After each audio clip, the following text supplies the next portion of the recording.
मुझे बहुत सारे नादान बीजेपी के बिल मुताबिक कहते हैं। क्या मुसलमान इतना बेगैरत हो गया है कि तुम्हारे हक और हुकूक की, तुम्हारी बेटियों की आबरू लूट रही है? अगर उसके लिए मैं चीख रहा हूं, तुम्हारी मस्जिदों में तालाबंदी की जा रही है, मैं अगर उसके लिए बोलता हूं तो ये गलत हो गया क्या? आप लोग ये चाहते हैं कि मुस्लिम वोटर्स जो है वो सिर्फ एमआईएम को वोट कर। बिहार विधानसभा चुनाव को लेकर तमाम सियासी पार्टियों की तैयारियां शुरू हो गई है। आप देख भी रहे होंगे कि अलग अलग जिलों में अलग अलग पार्टियों के प्रोग्राम हो रहे हैं। हमारे साथ एमआईएम के प्रदेश अध्यक्ष अख्तरुल इमान साहब हैं, जिनसे जानेंगे कि इनकी पार्टी की क्या तैयारी है, साथ साथ जो तैयारियां अभी दूसरी पार्टियां कर रही हैं, मुसलमानों के सिलसिले में जो बातें आ रही हैं, मुस्लिम वोटर्स के सिलसिले में जो बातें आ रही हैं, उस सिलसिले में भी बात करने की कोशिश करेंगे। अख्तरुल इमान साहब, पहला सवाल यही होगा कि अभी आपने देखा होगा कि जेडीयू ने बाकायदा, जेडीयू के एक बड़े लीडर ने एक बड़े प्रोग्राम में कहा कि भाई मुसलमान और मुस्लिम वोटर जो है हमें वोट नहीं करता है। देखिए, जिस तरह से मुसलमानों के सियासी बेवजनी के नतीजे में दूसरे लोगों को इस तरह कहने की जुर्रत पैदा हो रही है, क्योंकि 18% की आबादी एक फैसला कुन आबादी है बिहार में मुस्लिम अकलियत की, और मुस्लिम अकलियत ने चूंकि अपना कोई सियासी वजन नहीं बनाया, चाहे अलग अपनी सियासी जमात की हैसियत से हो या जिन सियासी जमातों में है उन जमातों में अपने जरिए से हो। आप देखेंगे कि जो ब्राह्मण लॉबी है, राजपूत लॉबी है, भूमिहार लॉबी है ना, तो इनकी एक लॉबिंग होती है। अगर वो किसी पार्टी में भी हो तो उनका अपना एक सियासी वजन होता है। लेकिन मुसलमानों का चूंकि सियासी बेवजन हो गया है मुसलमान, इसलिए हाशिए के मुसलमानों को जो चाहता है कह देता है। ये कहना तो निहायत ही लगो बयानी थी उनकी, और ये समझिए अलगाववादी बयान था। ये गैर आईनी बयान है कि हुकूमत के, मरकजी हुकूमत के एक जिम्मेदार ओहदे पर, आईनी ओहदे पर बैठा हुआ एक वजीर इस तरह का जुमला बोलता है तो उसके अंदर की अक्कासी होती है कि मुसलमानों के बारे में इन लोगों की सोच कैसी है। यही वजह है कि मुसलमानों को हाशिए पे इन लोगों ने कर दिया है। बिहार में 18% मुसलमान, क्या असेंबली में हिस्सेदारी है, नौकरियों में हिस्सेदारी है? ये जो बोल रहे हैं ललन सिंह साहब, जरा सीने पर हाथ रख के कहें, जिन मुसलमानों के वोट की तुम तलाश कर रहे हो, इन 20 सालों में आपने मुसलमानों के लिए क्या किया है? उसका सबसे बय्यन सबूत यह है कि इनकी पार्टी की ही रिपोर्ट है, इनके सरकार की रिपोर्ट है कि आज का बिहार 13 करोड़ का बिहार हो गया और 20,49,370 सरकारी मुलाजमतें हुई। मुसलमान 18% का हिस्सा 3,68,000 होता है, और उसको आपने 1,63,000 नौकरी देकर 1,95,000 नौकरी से महरूम रखा है, और उस मुसलमान से आप तवक्को रखते हैं कि हमको वोट देगा। उसके बावजूद भी मुसलमान जाएगा किधर? एक सवाल ये भी जेडीयू की तरफ से बार बार आ रहा है, चूंकि कई जिलों में इन लोगों ने प्रोग्राम किया, लोगों ने उसको देखा भी है, जिसमें ये लोग अक्सर कहते हैं कि बजट में पहले मुसलमानों की हिस्सेदारी कुछ थी, यानी काफी कम थी। जब नीतीश कुमार को बिहार की सत्ता मिली थी, बिहार के जब मुख्यमंत्री बने तो बजट में मुसलमानों की हिस्सेदारी कम थी, आज जो है बहुत ज्यादा बढ़ गई है। तो इस सिलसिले में क्या कहना है? ये लगो बयानी है, ये झूठ पर मबनी है, हकायक से बेनियाज बयान वाली है। आप देखेंगे कि आज के बजट के साइज को सामने में रखकर बात करनी पड़ेगी कि मुसलमानों के लिए क्या बजट मुख्तस किया है इन लोगों ने। अब ये 2005 में है, 2005 में बिहार का बजट 23,000 करोड़ बराबर था। 2004 में देखेंगे तो 15,700 करोड़ था बजट। तो आज का बजट है 2,82,000 करोड़ का बजट। तो अगर आप मवाजना करें इनकी हुकूमत से पहले के, तो उस वक्त के बजट में और इस वक्त के बजट में लगभग 18 से 19 गुना ज्यादा फर्क है। और मुसलमानों का कितना हुआ? उस हिसाब से मुसलमानों का नहीं बढ़ा आपने, मुसलमानों को कुछ भी नहीं बढ़ाया। आप देखेंगे तेलंगाना में मुसलमानों की आबादी 50 लाख है, सिर्फ 50 लाख आबादी, और उनके लिए वहां 2,000 करोड़ का बजट है, और यहां पर मुसलमानों की आबादी 2 करोड़ 31 लाख है। वहां से समझिए कि 5 गुना ज्यादा है। और यहां पर क्या हो रहा है? और आपने जोड़ दिया है भाई एजुकेशन का बजट। कोई बजट है क्या? हमारे बच्चे प्राइमरी स्कूल में पढ़ेंगे, वो बच्चे मदरसे में पढ़ रहे हैं, उस बजट को क्यों जोड़ेगा माइनॉरिटी के अपलिफ्टमेंट के लिए? माइनॉरिटी के लोगों के इकोनॉमिकल अपलिफ्टमेंट के लिए आपके पास क्या प्रोग्राम है? आपने पिछले दिनों में माइनॉरिटी फाइनेंस कॉर्पोरेशन रखा था, उसको भी आपने खत्म कर दिया। माइनॉरिटी के बच्चों को अलग से लोन मिल पा रहा था, उसका भी खत्म कर दिया। और वो भी जब भी जो भी रकम आपने दिया, एक बड़ा घोटाला आप ये देखेंगे कि आप दूसरी जगहों पर आप देखेंगे कि जो एलोकेशन होता है बजट का, वो कम से कम 90% खर्च हो रहा है उनके लिए। लेकिन मुसलमानों के लिए जो बजट आपको बजट सेशन में आपको बताया जाता है कि भाई मुसलमानों के लिए इतना बजट, लेकिन आप देखें कि उस पर एक्सपेंडिचर क्या हुआ, खर्च क्या हुआ, आप देखेंगे कि 50% बजट भी खर्च नहीं हो पाता है। तो ये आई वाश है, मुसलमानों को धोखा दिया जा रहा है कि तुम्हारे लिए इतना कुछ है। اگر مسلمانوں کا ایسا کچھ یہ کیے ہوتے تو آج نتیش کمار جی 20 سال سے آج حکومت کر رہے ہیں. 20 سال ایک بڑا عرصہ ہوتا ہے نا. انسانی زندگی کا ایک حصہ بچہ جوان ہو جاتا ہے نا, جوان بوڑھے بھی کی طرف چلا جاتا ہے. 20 سال کی مدت معمولی مدت نہیں ہوتی. اس مدت میں آپ نے دوسرے فرقے کو تو ترقی دی, لیکن مسلمانوں کی تو تباہی ہوئی ہے. مسلمانوں کے تعلیمی ادارے برباد ہوئے ہیں. مسلمانوں کی جو پرانی وراثت تھی وہ تباہ و برباد ہوئی ہے مسلمانوں کی. آپ نے مسلمانوں کے اوقاف کو برباد کیا ہے. مسلمانوں کا ایک مدرسہ ہے یہاں پر ہے, مدرسہ شمس الہدیٰ, چوپٹ کر کے رکھ دیا ہے. مدرسہ ایجوکیشن بورڈ کو پورے طور پر چوپٹ کر کے رکھ دیا ہے. مائنرٹی کے علاقے میں آپ نے کوئی میڈیکل کالج نہیں کھولے. مائنرٹی کے علاقے میں آپ نے کوئی کاروباری ترقی کے, صنعتی ترقی کے نہیں کھولے. مائنرٹی کے آبادی میں آپ نے کوئی اچھا ہاسپٹل بھی نہیں دیا ہے نا. تو آپ نے نہ تعلیم دی, نہ آپ نے صحت کے لیے کچھ کام کیا, نہ آپ نے وہاں کے روزگار کے لیے کوئی کام کیا. تو مسلمانوں کو اٹھایا کدھر آپ نے؟ اگر مسلمانوں کو آپ اٹھائے گئے ہوتے تو آج دیکھ لیں گے کہ سیمانچل کی پٹی میں مسلمانوں کی بڑی آبادی ہے. اب پورے بہار میں سب سے پر کیپیٹا انکم کم وہاں ہے. سیلاب کی تباہی ہے وہاں ہر سال لاکھوں لوگ سیلاب سے بے گھر ہوتے ہیں. تو تصویریں بہار کی بدلی ہے وہ تو دکھتی ہے. یقیناً میں کہہ رہا ہوں کہ وقت کے ساتھ جو صنعتی انقلاب پورے ملک اس وقت دوچار ہے وہ پورے ہندوستان میں تبدیلی آئی ہے, بلکہ دوسری ریاستوں میں اس سے کئی گنا تبدیلی آئی. بہار میں جو تبدیلی آئی ہے, بہار میں جو تبدیلی آئی ہے وہ تبدیلی مرکوز ہو گئی ہے کچھ جگہوں پر. پٹنے میں آپ دیکھیں گے فلائی اوورز بن گئے ہیں, میرین ڈرائیو بن گیا ہے, میٹرو کا معاملہ آ گیا ہے. نالندہ میں وہاں گلاس برج آپ دیکھ لیجئے. لیکن چلیے اگر تبدیلی دیکھیں تو سیمانچل میں چلیے دیکھیے آپ, بچوں کو اسکول نہیں مل پا رہے ہیں. آپ یہ کہہ رہے ہیں کہ مسلم ووٹوں پر سیاست ہوتی ہے, کام جو ہے نتیش کمار کی طرف سے اور سرکار کی طرف سے اس علاقے میں نہیں ہو رہا ہے جہاں مسلمانوں کی آبادی. میں یہ کوئی آسمانی بات نہیں کر رہا ہوں, حقائق کھلے پڑے ہیں سامنے میں. آج چلیے آج بھی وہاں پر 5 کلومیٹر 7 کلومیٹر کی دوری آپ کو 30 کلومیٹر 40 کلومیٹر پر طے کرنی پڑے گی ہے نا. بیٹیوں کو پڑھاؤ, بیٹیوں کو بڑھاؤ کا نعرہ دے رہے ہیں. اب میں اپنے علاقے کی بات کہتا ہوں, امور پیسہ میں میرا حلقہ ہے, 70 کلومیٹر دور بیٹیوں کا ڈگری کالج ہے. بیٹی پڑھاؤ بیٹی بچاؤ. تو یہ کہاں سے معاملہ ہے؟ تو پھر ایسا کیوں ہے؟ یہ تو کہہ رہے ہیں کہ بھائی ہم انصاف کے ساتھ ترقی کر رہے ہیں. بھائی دیکھیے ان کی بات, میں اکثر ان کے باتوں پر, اس جملے پر مجھے کہنا پڑتا ہے, ان کی باتوں پہ نہ جاؤ وہ کیا کہتا ہے, ان کی قدموں کی طرف دیکھ کے وہ کدھر جاتا ہے. منزلیں طے ہوتی ہے قدموں سے, لفظوں سے نہیں ہوتی ہے نا. تو یہ تو جا رہے ہیں پورب کی اور پچھم چلنا ہے تو کلکتہ پہنچیں گے نا, دلی تو نہیں پہنچیں گے نا. تو بہار میں قریب 18% جو ہے اقلیتی آبادی اب ہو گئی ہے. جی.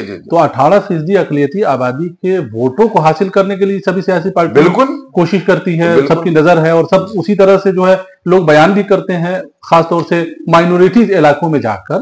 آپ بھی چناؤ لڑتے ہیں لیکن آپ کی پارٹی کو ایک طرح سے کہیں تو فائٹ میں نہیں رہتی ہے. 2015 میں پارٹی لانچ ہوتی ہے اور 2020 میں ان کا 5 آدمی چن کے آ جاتا ہے, تو میں سمجھ گا مسلم عوام کو بڑا رجحان ہے. تو ایسا نہیں اس ٹائم میں ایک ہوا تھا اور آپ لوگ چلے آئے. اور ہوا کس بات کی تھی؟ ہوا کس بات کی تھی؟ پارٹی کی خدمات, ان کے نظریات کے کام کرنے کے طریقے, اویسی صاحب کا اپنا نظریہ, مسلمانوں کے ساتھ ناانصافی کا موازنہ, یہ ساری چیزیں تھی جو اس بار 2025 میں آپ کو کیا راغب کی. یہ ٹھگ والے لوگ, یہ لوگ آپ دیکھیں گے بہار میں راجد جو مسلمانوں کی اپلیفٹمنٹ کی بات کرتی ہے. اور میں آپ کو بتا دوں راجد کا حقیقی چہرہ کیا ہے. 2015 میں مہا گٹھ بندھن جیتی, اس نے اس وقت ووٹ حاصل کیے تھے 41%, اور اس میں سے بلا مبالغہ 18% مسلمانوں کے ووٹ تھے ہے نا. اور آپ سمجھ لیں کہ 23% یا 22% ادھر کے ووٹ ملے مختلف جاتیوں کی, یادو اینڈ ادرس, اور مسلمانوں کا لگ بھگ 17% ووٹ ملا. تو آپ دیکھیں جب وزیر بنائے گئے اس 24% میں ہے نا یا 23% میں ان کے 25 وزیر بنے, اور یہ 17% مسلمانوں میں 4 وزیر بنے, اور جو 4 وزیر بنے بھی ان کے تو نکمی وزارت میں دی. تو مسلمانوں کے لیے کوئی خیر خواہ ہے کیا؟ آج یہی وجہ ہے کہ یہ لوگ مسلمانوں کو 17 مہینے کے لیے ابھی تیجسوی جی آئے تھے, ڈپٹی چیف منسٹر بن کے آئے تھے, وہ گئے تھے وہاں ٹھاکر میں اس نے بیان دیا تھا کہ صاحب ٹارگیٹ کر کے اس کو مجلس کو کہ صاحب حیدرآباد والے بھائی کو بریانی کھلا کے بھیجوا دیجئے, میری سرکار بن جائے گی تو میں سیمانچل ڈیولپمنٹ کونسل بناؤں گا. 17 مہینے کی سرکار آئی, 17 شبد بھی بول سکے کیا سیمانچل کے بارے میں؟ میں تو کہوں گا کہ آج جدیو میں, راجد میں, کانگریس میں ان نیتاؤں کو معترف ہونا چاہیے, اور بہت اعتراف کرتے بھی ہیں. ایم آئی ایم نہیں آئی تھی تو پیچھے گھسیٹ دیے گئے تھے لوگ. ایم آئی ایم کے آنے کے بعد تھوڑی سی توقیر بڑھی ہے ان کی, لیکن ان کے منہ میں کیوں ہے, ان کے منہ میں کیوں برف جمی ہوئی ہے, یہ نہیں بول پاتے ہیں کہ نہیں صاحب ہمارا پارٹی کا لیڈر بولے.